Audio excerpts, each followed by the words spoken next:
Дальше серьезные изменения в истории эллинских колоний, первоначально эллинских колоний, связаны с возникновением Римской империи, когда римляне сначала отвоевали Южную Италию, потом поставили под свой контроль все греческие города-колонии по всему Средиземноморью и в конце концов добрались до Крыма.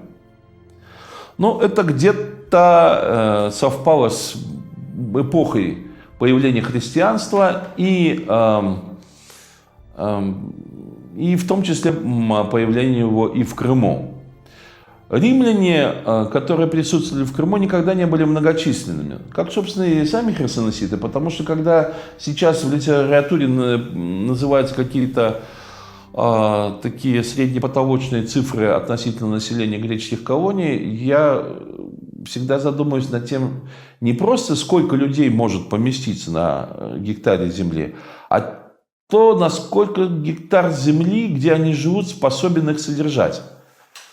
Ведь когда сейчас, допустим, в Крыму 2,5 примерно миллиона населения, то это население, которое не в последние годы, а уже десятилетиями, если не более того, оно живет на продукты, промышленные изделия, которые ввозятся в Крым из-за его пределов. Крым в чисто продовольственном отношении, даже и в настоящее время, там и пару десятков лет назад, он не способен был себя прокормить. Продукты поставлялись из-за пределов Крыма. Как-то я прочитал, что, допустим, население Пантикопеи достигало 200-250 тысяч человек. Это, конечно, большая территория, чем Херсонес. Я проверил эту оценку достаточно легко и просто. Я собрал современную статистику о том, какое население живет в сельских районах, тех, которые входили в Пантикопейское или Боспорское царство. То есть это Ленинский нынешний район, Керченский полуостров, там Феодосия и так далее. Именно сельское. Почему? Потому что понятно, что в нынешних городах крупных там может сосредотачиваться на одном квадратном километре гораздо большее количество населения. А сельская местность, вот сколько там людей в состоянии прожить сейчас? И оказалось, что тоже примерно 200 тысяч. И то же самое от Севастополя по Феодосию, по всему Южному берегу. Если вычесть городское население Ялты, там, Севастополя самого, понятно, Алуши и так далее, и взять только села, получается тоже где-то те же самые 200 тысяч. Но послушайте, это 21 век. Когда есть сетевые супермаркеты, когда есть дороги, по которым это все везется, когда люди едят продукты, произведенные совершенно не в Крыму, а иногда там за сотни тысяч километров привозимые сюда, это совсем не то же самое. Когда ты ешь и одеваешь то, что ты произвел, или там собрал у себя на огороде, выловил в море, и там, я не знаю, сшил из шкуры там, или из древесной коры. Поэтому это совершенно нереальные цифры. Для того, чтобы где-то получить адекватное представление, надо, видимо, провести специальное исследование.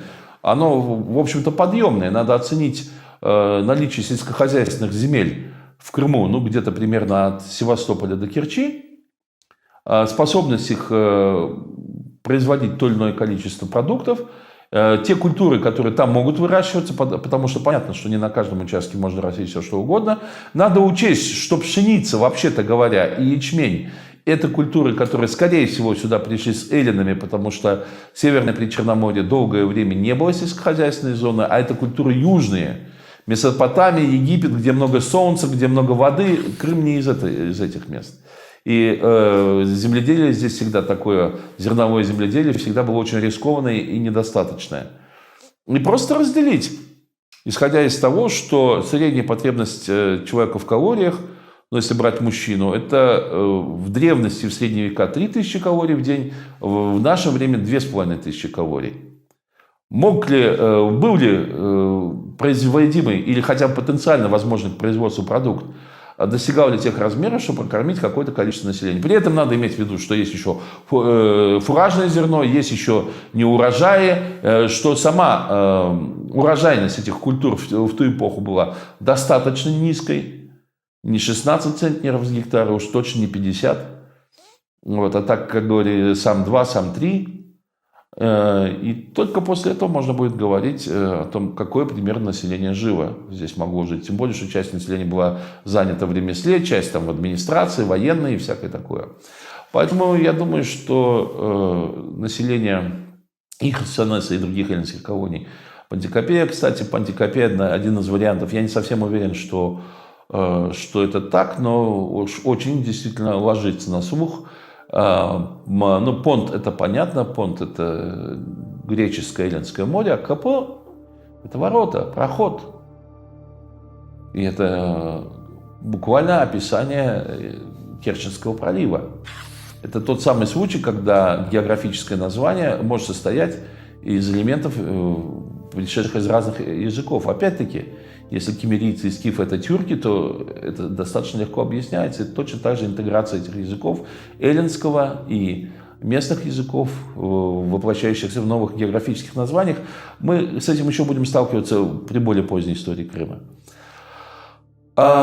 Римляне здесь не были многочисленными. Вообще римляне на Крым смотрели еще с меньшей приязнью, чем эллины. Для римлян Крым, ну, можем судить по поэмам Овидия, который был сослан в нынешнюю Молдову. Он это описывал как, ну, буквально жуткую страну с господством льдов, холодных ветров, снегопадов, где несколько месяцев в году жить просто невозможно, вся жизнь замирает и так далее. Ну, считайте, вот Молдова, Крым — это практически одна географическая зона. И, в общем-то, отношение у римлян было к Крыму примерно такое, как у нынешних жителей Крыма, наверное, к заполярному кругу. Он не представлял интереса с точки зрения большой экономики, торговля Рима в этом направлении не шла. И эксплуатация природных ресурсов, ну что Крым мог дать для Рима? Ничего особенного.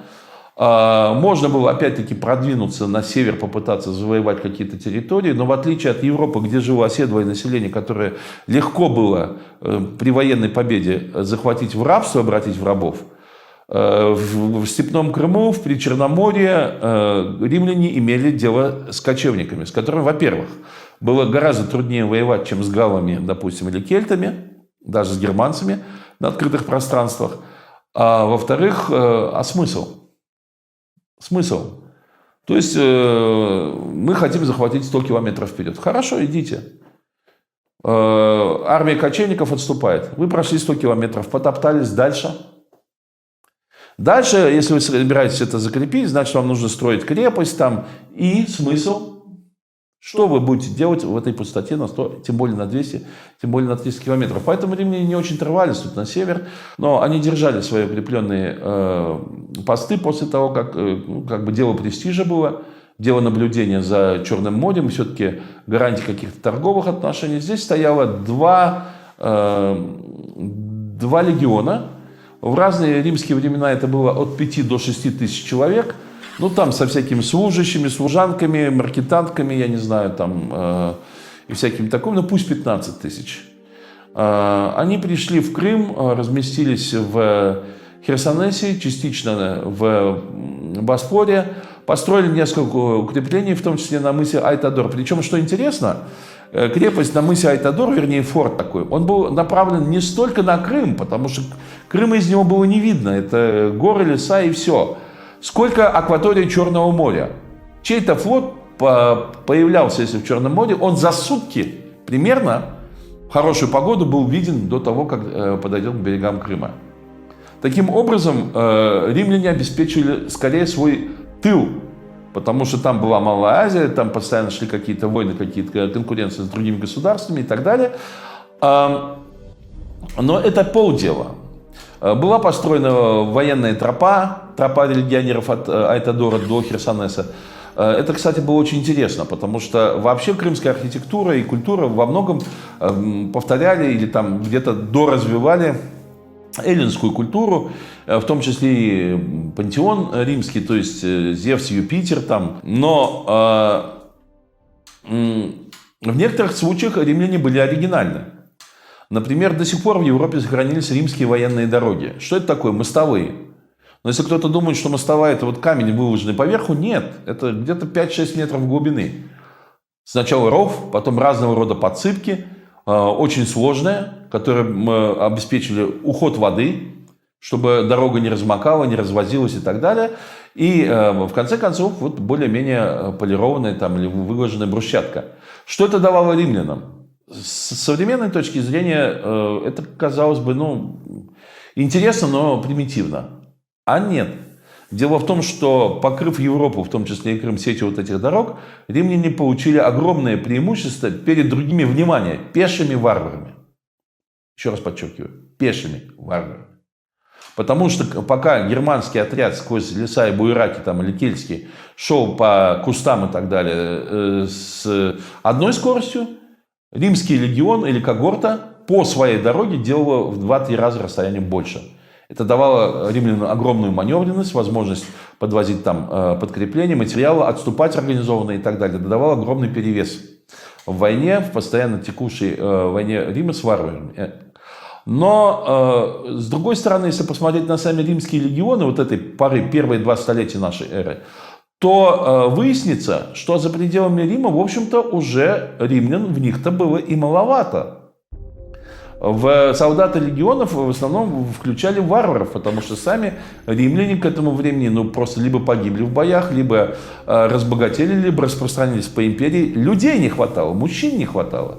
Офицеры, там, командование, они могли быть еще и римлянами, но, как правило, они набирались из разного местного населения. И уже в римских регионах, в римской военной форме, там, в армии с этими, со всеми там символами и так далее, воевали. Что, кстати, потом сыграло свою злую роль, когда уже варвары решили пойти массовой войной на Рим, оказалось, что варваров научили воевать по-римски. И уже римская тактика и стратегия оружия не были таким сюрпризом. Так вот, трудно сказать, какие именно римляне стояли в Крыму. Но, во всяком случае, их культура, безусловно, была отражена в последующем развитии Крыма, но нельзя сказать, что римляне сыграли существенную роль в изменении этногенотипа и так далее. Есть такая версия, что в свое время римляне якобы прочесали все крымские горы, чтобы уничтожить тавров. Знаете, она ничем не подтверждается. Есть такая версия, что они это сделали, а в принципе указания на то, что они так сделали, на самом деле в источниках нету.